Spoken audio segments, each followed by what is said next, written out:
As a young, snotty teenager, I have always considered Steven Spielberg to be just an above average director. Sure, he can deliver entertaining blockbusters that rake in the big bucks, like Jurassic Park and Indiana Jones, but surely he can't be considered to be in the same league as Kubrick, Hitchcock, or even Scorsese in terms of delivering a work of art. But as with everything else, as you grow older, your perspective will shift. So, for one thing, compared to many of today's directors who can neither produce life affirming works of art nor entertain an audience, Spielberg can be considered a godlike talent in filmmaking. So, moreover, although he's really best known for top selling popcorn movies, Spielberg is also capable of cinematic masterpieces such as Empire of the Sun, AI Artificial Intelligence, and Minority Report. And surely the peak of his cinematic excellence is none other than 1993's Schindler's List. So Schindler's List is a historical drama about the plight of the Jewish refugees during the Second World War. So the movie was released in 1993 and won Steven Spielberg his first Best Director Oscar at the 66 Academy Awards, in a rare moment where the Oscars mostly got it right. The movie is based on the book Schindler's Ark by Thomas Keneally and illustrated the work of Oskar Schindler, who, despite being a German Nazi Party member, saved the lives of more than 1,000 Polish Jews in World War II. So before he was trapped in an endless cycles of taken movies, Liam Neeson was tapped to play Oskar Schindler and gave a very empathetic and humanistic performance that far exceeded the character's role in the novel. So Schindler's Ark is a work of historical fiction. So while based on historical figures, certain aspects may have been altered. And as preparation for his role as Voldemort in the Harry Potter movies, right, Ralph Fiennes was asked to play the part of the menacing and calculative SS officer Amon Goth. Other notable actors included Ben Kingsley as the Jewish accountant Isaac Stern and Caroline Goodall as Emily Schindler. So I think most people will be familiar with the events of World War II, as well as the atrocities that were committed against the Jews by the Nazis during the period of time. And regardless of whatever his initial motivations were, the fact that a Nazi Party member could help save thousands of lives from meeting their end in the Auschwitz concentration camp is a story that highlighted the best of humanity in a time of great oppression. At a time when the world seemed to teeter towards the Third World War, perhaps everyone should revisit this classic just as a reminder of what the world may become if we allow things to escalate. Schindler's List is shot in black and white for most of its duration, probably to make it look like a film from that period of time. So one of the most classic scenes in the movie depicts a girl in a red coat running and hiding while chaos and destructions unravel around her. So many critics have cited this as yet another example of Spielberg's heavy-handed direction, I would give credits to its effectiveness, since the dash of color quickly draws the attention of the viewers to the painful loss of innocence in a scene of overwhelming carnage. Given such a weighty subject matter, Steven Spielberg turned to his frequent collaborator John Williams for soundtracking duties. Obviously, John Williams is a master of the craft and has worked on multiple projects with Spielberg by that point in time. His many iconic soundtracks showcase the horror-inspired themes of Jaws, the perfectly captured sense of wonder in E.T., and the awe and majesty of Jurassic Park. But John Williams have yet to tackle a subject as devastating as the Holocaust.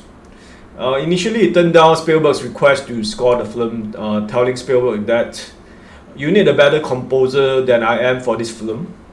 To which Spielberg replied, "I know, but they are all dead."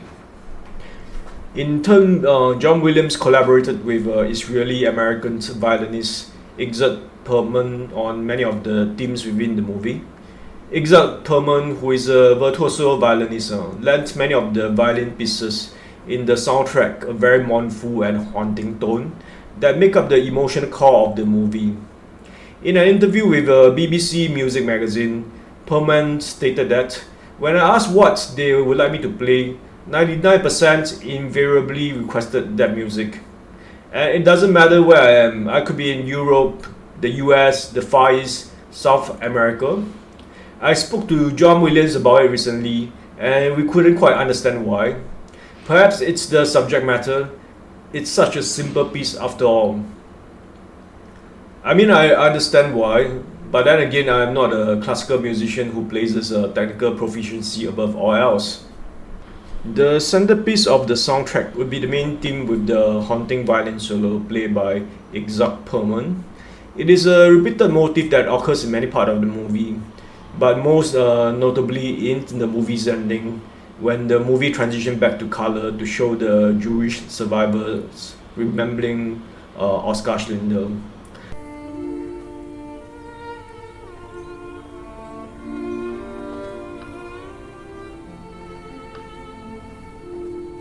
The aforementioned girl in red coat scene is accompanied by the beautiful children choral voices of Ofin Pripatchok.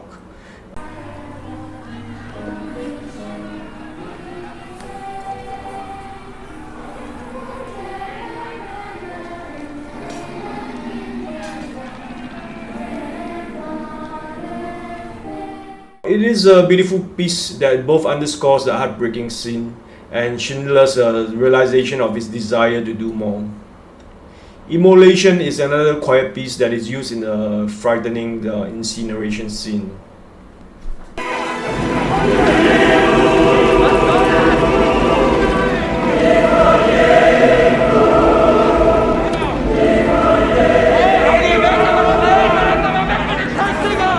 Another powerful piece, Remembrances, accompanies the scenes of the Schindler's Jews, finally seeing a glimmer of hope as they load up the train that promised to bring them to the safe haven. Helena Hirsch. Where's the supper? Man to this transport and woman to this transport. Careful. Auschwitz-Birkenau, as its name suggests, is a mournful piece which borders into horror, illustrating the potential fate the Schindler's Jews narrowly avoided.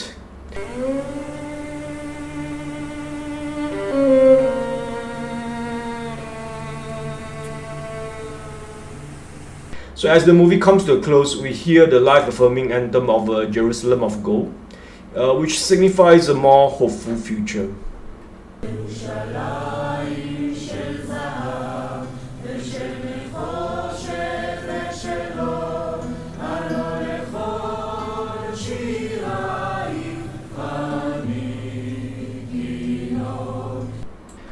Given its serious subject matter, the soundtrack could have easily become an overblown affair in lesser hands.